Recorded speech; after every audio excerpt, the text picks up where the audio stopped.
But let's move on now to another issue. Well, that's right. We'll move on to something on a very different take, and that is, of course, the Triple J Hottest 100, because that's part of Australia Day as well these days. And listeners will know that it was Gautier and Kimbra's song Somebody That I Used to Know that took out the #1 position in this year's Hottest 100. And for more on who made the list, the host of Triple J Mornings, Zan Rowe, joins us now from Sydney. Zan, thanks for your time this morning. Morning, Paul. That was an anticlimax, wasn't it? Well, Gautier winning. Yeah. It was the most guessed #1 spot I think we've ever had in the history of the Hottest 100, so there was no surprises, but it doesn't make it any less deserved for a Melbourne artist who's been making music for about 10 years now, and this is the song that has broken through. People know it all over the world. It's been a huge hit in Australia, and yesterday Australian and worldwide voters voted it their most loved song of 2011. And how many voters did you have? How does it compare to other years?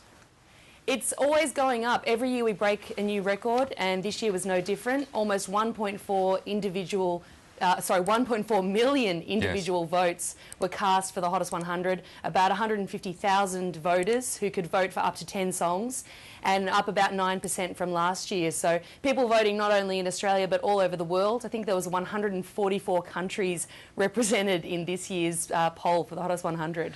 Now, for people who don't watch TV or listen to the radio but have stumbled across the program, let's take a quick look at the song we're talking about.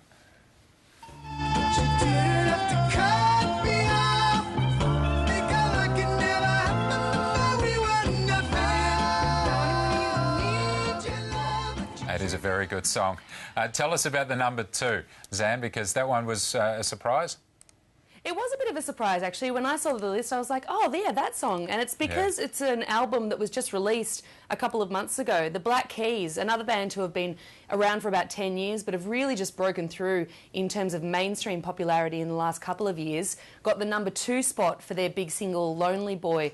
So that was a huge coup for two guys out of Akron, Ohio, who just make rock and roll music. And is it because of the film clip too, that this fantastic dancer that we're looking at now? Film clips always help. I mean, the Gautier film clip is a case in point. A film clip is designed to sell a song, and I think that it has for these two songs in particular. Yeah, and great way to keep production costs down too. Just the one shot of a guy dancing. Now, I'm interested in Australian music's position in the Hottest 100 because I think it filled 10 of the Australian songs filled 10 of the top 20, and you don't see that dominance of Australian music anywhere else on radio, do you?